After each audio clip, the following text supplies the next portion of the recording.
La SST, la santé sécurité au travail, c'est la santé au travail et c'est la prévention des risques professionnels. Le service de santé au travail est composé de médecins du travail, d'infirmiers en santé au travail et d'agents administratifs.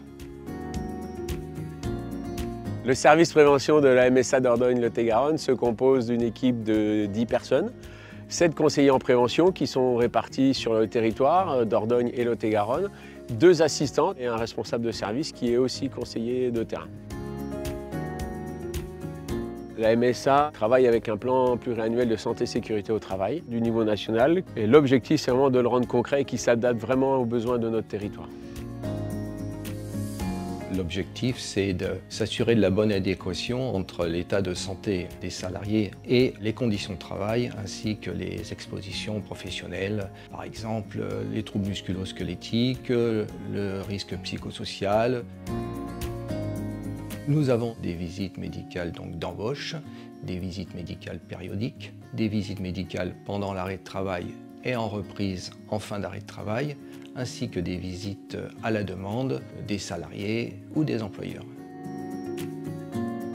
On a nos spécificités qui sont notamment plus des actions de terrain, d'accompagnement, d'amélioration des conditions de travail, donc des actions en milieu de travail pour accompagner les entreprises agricoles. On peut aller de l'exploitant individuel qui est en polyculture, élevage ou des cultures spécialisées jusqu'à des entreprises qui sont limite de l'agroalimentaire en passant par des administrations.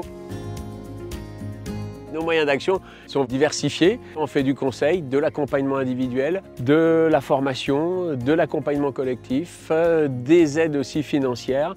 Et on peut travailler sur de l'aménagement de bâtiments, sur des futurs projets, sur de la conception de matériel innovant.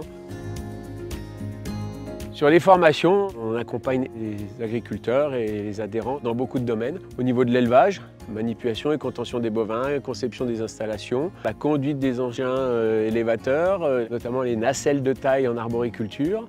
On a aussi les formations sauveteurs secouristes du travail et on va jusqu'à des formations un peu plus réglementaires pour la conception du document unique d'évaluation des risques professionnels.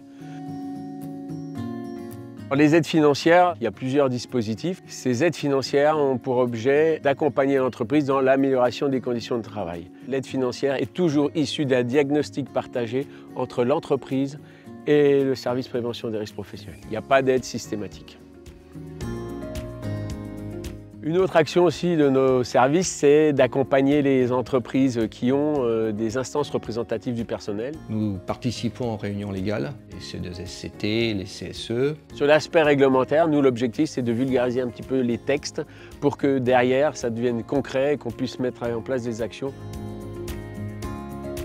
Le service participe à la cellule de maintien dans l'emploi, une cellule pluridisciplinaire puisqu'elle fait intervenir les médecins du travail, les infirmiers en santé au travail et les préventeurs en risque professionnel, également des travailleurs sociaux et participe aussi à la cellule du mal-être des travailleurs agricoles. On peut faire des actions avec le service prévention des risques professionnels dans les entreprises sur l'adaptation du poste de travail aux conditions de travail et l'évaluation des risques professionnels. Le service prévention des risques professionnels est un service de terrain. L'objectif, c'est d'être présent sur le territoire et auprès de nos adhérents.